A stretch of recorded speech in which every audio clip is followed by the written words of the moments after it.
د افغانستان فیوچر سٹار الله محمد عضنفر جی افغانستان د پر ډیر ښه پرفارمنسز ورکړي په خپل پرفارمنس باندې په ټیم کې سلیکټ شوی دی او د افغانستان د فیوچر سٹار دی په سپین بالینګ ډپارټمنټ کې راشد خان نه پس مجیب الرحمن نه پس که یو ښه سپین بالر ملو شوی دی افغانستان ته هغه الله محمد عضنفر دی جی چې پرون د ساوث افریقا خلاف ډیر زبردست پرفارمنس کړی دی په لسو اورونو کې شل رنزونه ورکړي او څلور وکټې ایشتلې وي ډیر ښکلی پرفارمنس یې کړی او د بالینګ چې کوم هغه د ساوث افریقا بیټسمینانو نشو جج کولی دا فنګر سپینر دی جی فنګر د ګوتو په ذریعه باندې دی بال چې کوم دی سپین کوي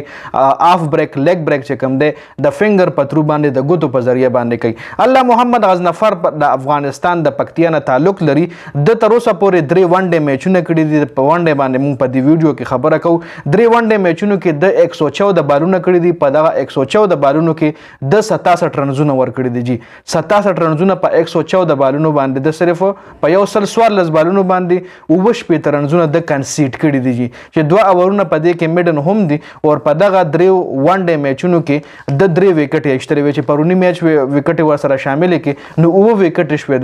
د ټوټل 9 وکټ شو جی دین علاوه آیرلند خلاف د په 2024 کې ډیبیو کړی و د آیرلند خلاف د په ډیبیو کې ډیر زبردست پرفارمنس ورکړو چې د هغه پرفارمنس نه پس د خپل ځای په خپل افغانستان ټیم کې جوړ کو جدي نه علاوه د پر لیگ کرکټ کې هم زبردست پرفارمنس کړی دی شپږیزه لیگ کې ډېر ښکلی پرفارمنس دی کړی دی شپږیزه لیگ نه علاوه بنګلادیش پریمیر لیگ کې هم د ښه پرفارمنسز ورکړي دي او کولکتا نایټ رایډر سره هم د گیم کړی دی په آی پی ایل کې جی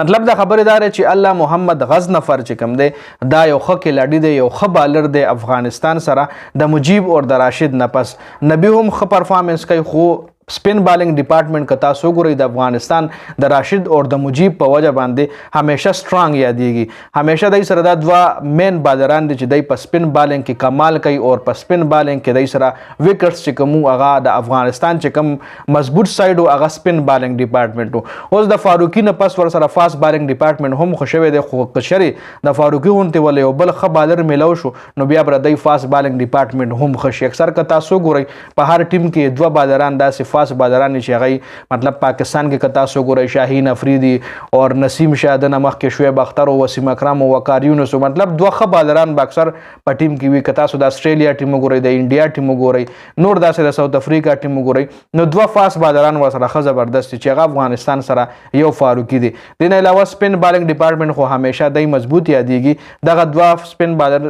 مجیب چې کله انجری شو نو مجیب زه الله محمد عضنفر نو چې هغه خپل پرفارمنس ورکو د مجیب کمې چې کم دی ټیم لا پوره نو کو مجیب خو دې سره د نه علاوه بالینګ نه علاوه بیټینګ هم کول شي مطلب چکنی مو وهل شي بال باونډری نه وښکې شي الله محمد عضنفر حواله سره علم نشته چې آیا د ښه بیټینګ کول شي د مجیب غونډه کنه د مجیب الټرنیټ د کې دی شي کنه دا مکمل د الله محمد عضنفر حواله سره یو شارټ غونډه انفارمیټیو ویډیو تاسو مخبل راي دغه حواله سره ما سره په کمنټ کې شریک کړئ د ویډیو کتلو زیات مننه والسلام